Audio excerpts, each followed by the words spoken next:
Hi everyone, this is Ella Lynn, and thanks for stopping by my channel, Everything Spiritual.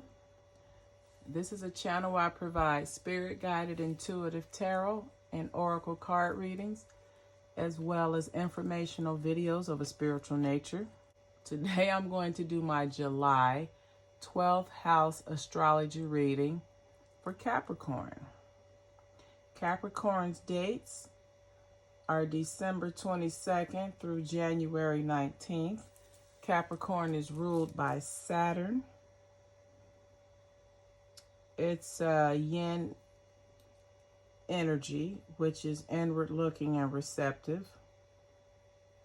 It's also a cardinal sign, which means they're very ambitious, very driven. And it's an earth sign also.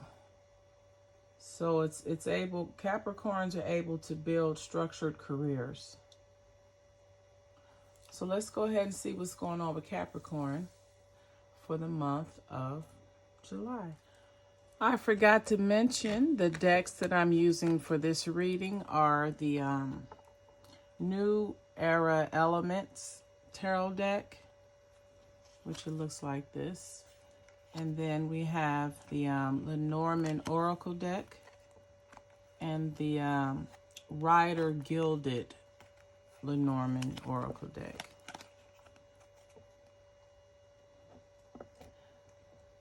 So Capricorn, you have the Sun of Water in your first house.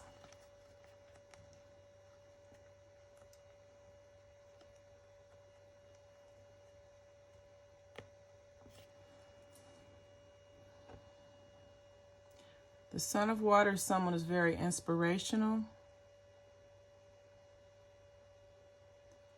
And they follow their inspirations. They're very hopeful. Now the clarifying cards we have under this Sun of Waters is that a communicating a message of deception or deceit, and someone who takes chances. So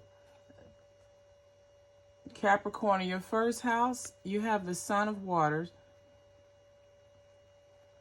and so this is a male energy, but this person communicates lies and deceptions, and they're very tricky. They take chances. So this may be somebody that's a con man or some type of someone that tries to take advantage of you or play on your emotions. So that's how someone is being viewed, Capricorn, in their first house. Now in your second house,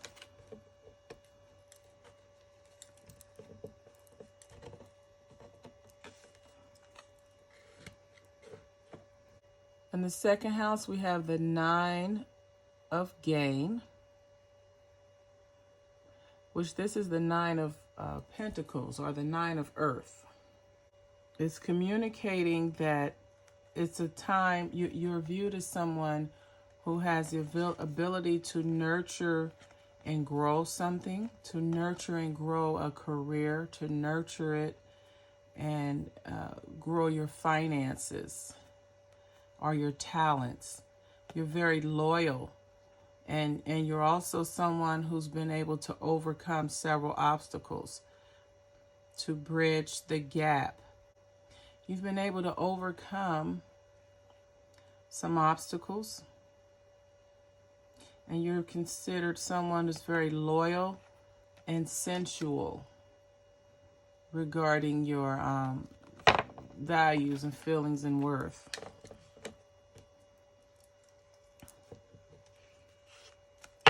The third house is the house of how you connect to your immediate environment and also how you communicate, as well as your short-term journeys and your lower level training. So this would be your primary education, and if you learned trade or something, it would fall under this category, or in this, it would fall under your third house. So here you have your third house. We have the Father of Waters. This is someone who is emotional. They have empathy. This is someone that is very primal in how they handle their emotions. This is a father, a teacher, someone who can give love, encouragement, and support. This is a leader.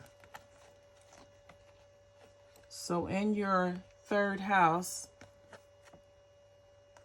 this is a male energy. This is a Cancer, Scorpio, or Pisces that you may interact with, but you're viewed as someone who is as a leadership. You demonstrate leadership. You provide emotional support for those in your community, and you enjoy doing it. You really have a love for providing that fatherly nurturing, that intuition, that fatherly intuition that you share with those in the community. Now, you may be looked upon as someone who's very self-serving, and you put your own personal interest before you put others. And you could be viewed as two-faced, or someone who's dishonest. So although there's a great love for you, or you have a great love for your community, your immediate environment, and you may be communicating loving terms, you're viewed as someone who's sneaky, who's self-centered, who's self-serving, and you're fake, you're deceptive, you wear a mask. So people don't see you for who you actually are. Well, they see you for who you are, but they see you as someone that's maybe disingenuous or phony. Or you're someone who does not reveal your true self to others.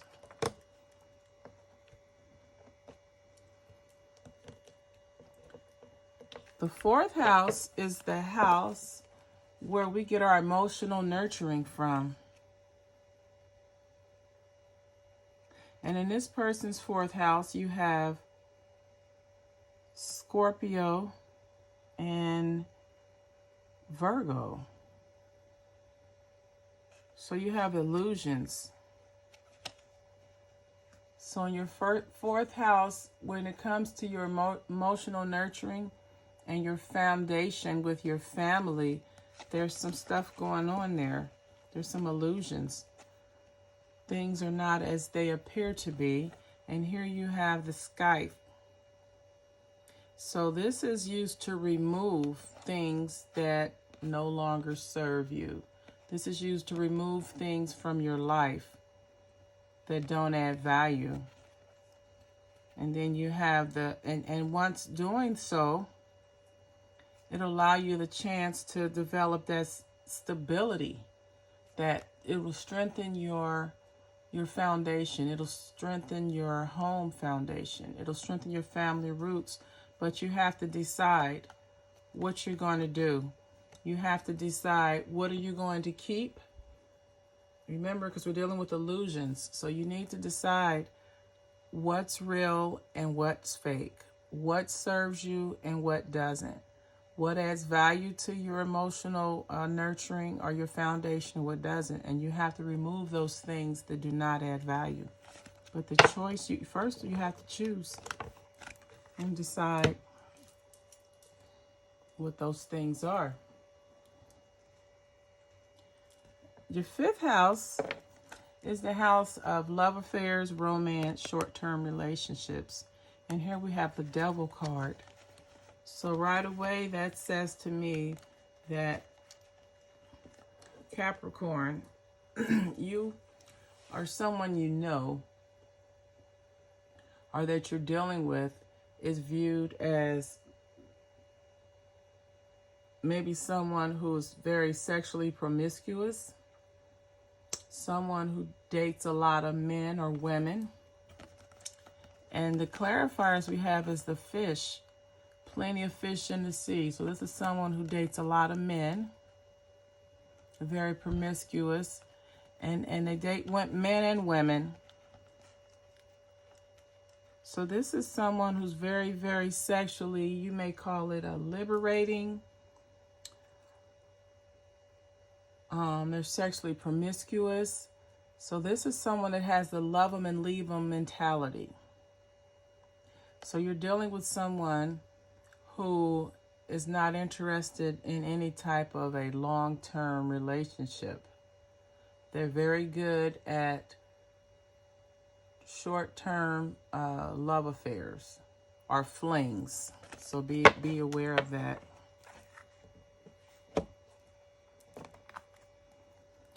The 6th house is the house of your work and service, and in some instances health, but this is dealing with your work.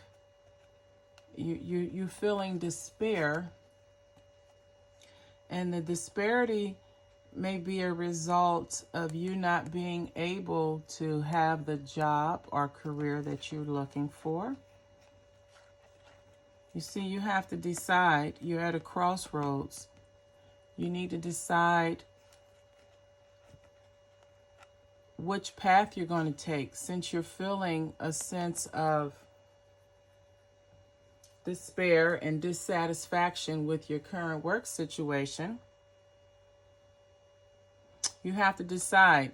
And in that decision, you want to choose an organization that has structure, but at the same time, so that you don't get yourself in the same position, you may want to have attention to detail. You may want to look over things more thoroughly so that you don't miss anything, so that you don't misconstrue what the actual job is, so that you don't get into this position of despair again. Going into your 7th house, Capricorn. This is the house of long-term relationships, friendships, partnerships, and contracts.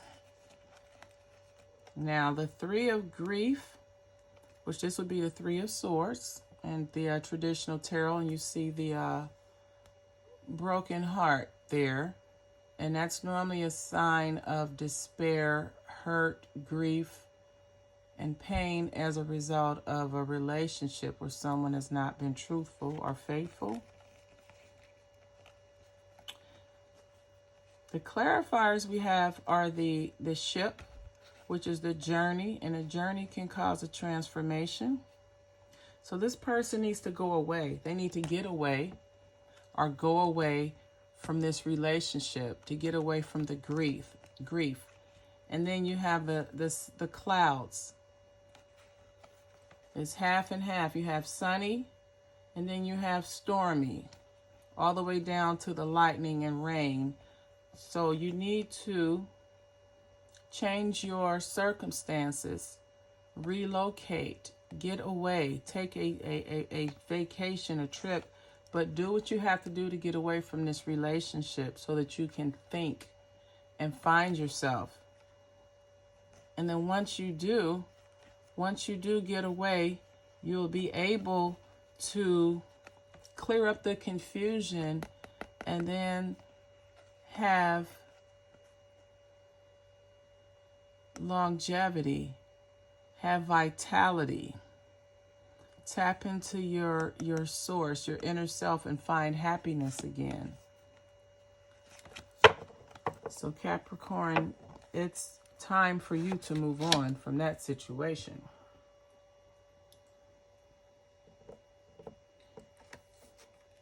Regarding your 8th house, we have abundance. So you have an abundance in your 8th house, and that's always a good sign, because the 8th house deals with death, regeneration, your sexual activity, and your shared assets. So this is generally, a portion of it deals with relationships. And then the other portion of your 8th house deals with your the occult, the mystics. And here you have the 3 of abundance.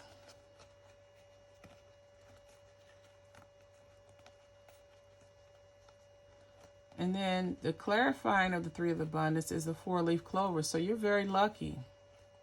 You're very lucky with your, when it comes to your relationships, your shared assets, your finances are good. There's plenty of, you have a healthy sex life. And the relationship is moving forward. The relationship is continuing to move forward. So there is no problems with wills and finances and shared assets in this particular person's house. The 9th house is the house of higher mindedness.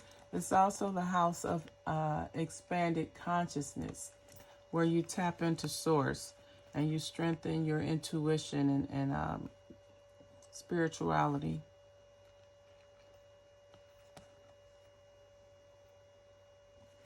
And here we have the universe, and this card means completion. So this can mean someone on their spiritual journey has found the expanded consciousness. And you see there's a woman. This replies to a woman. So there's a woman on her spiritual journey. That's a woman. And that's a woman. And she's finally taking things serious. She's putting an end to maybe her childish beliefs or childhood beliefs or things that she believed about her spirituality or consciousness as a child. She has put those things aside. And she is embracing her spirituality, her religion, or religious philosophy as an adult mind, and it completes her. She's has a sense of completion through practicing her religion and spirituality. The 10th house is the house of your career, reputation, and professional achievements. So this is how you're looked upon in the workplace and possibly in social organizations. But you have deception. So someone in your workplace, someone where you work in your job, most likely is deceiving you. And the deception could be they're hiding knowledge. They're taking wisdom. They're taking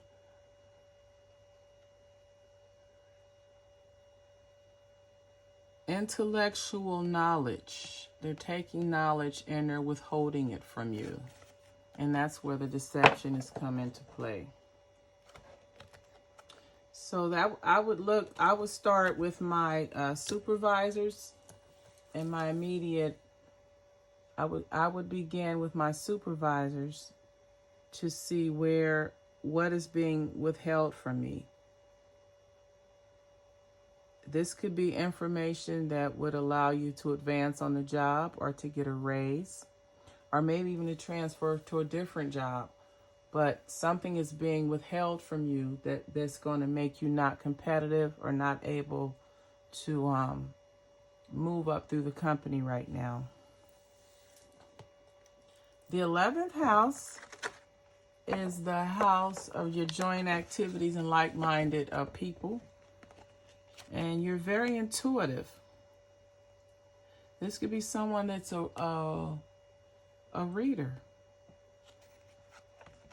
But in this person's 11th house, This person could be very psychic and intuitive, and she's very protective.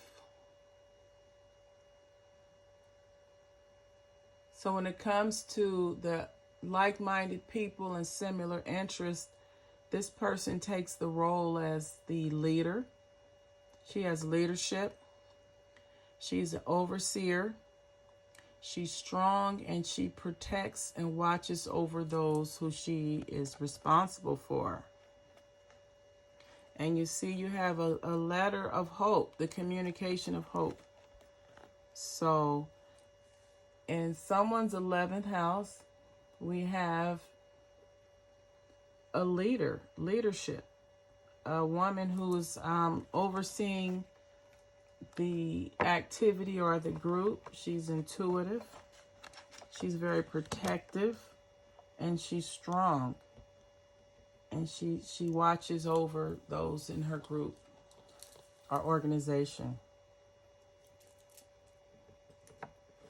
The 12th house is the house of karma. This is the house of where you basically, this is the results of your past actions. This is kind of like where the saying goes, you reap what you sow. This is in your 12th house. So the first card we have is a star card. So that's a really good card to have. That's a card of hope and opportunity.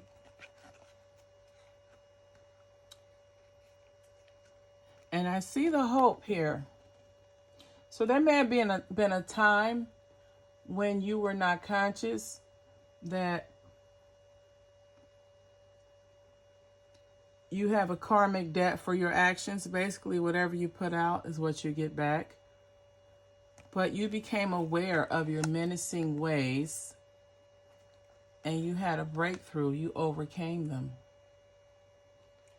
And now you're not in a position to have any negative karmic debt.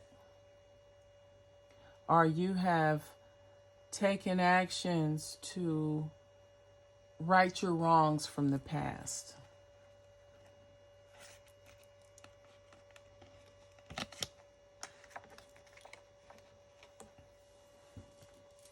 So Capricorn, this has been your July 12th house astrology reading. If this video resonated with you, or maybe someone you know, please like, comment, and share this video. And as always, until the next time, namaste.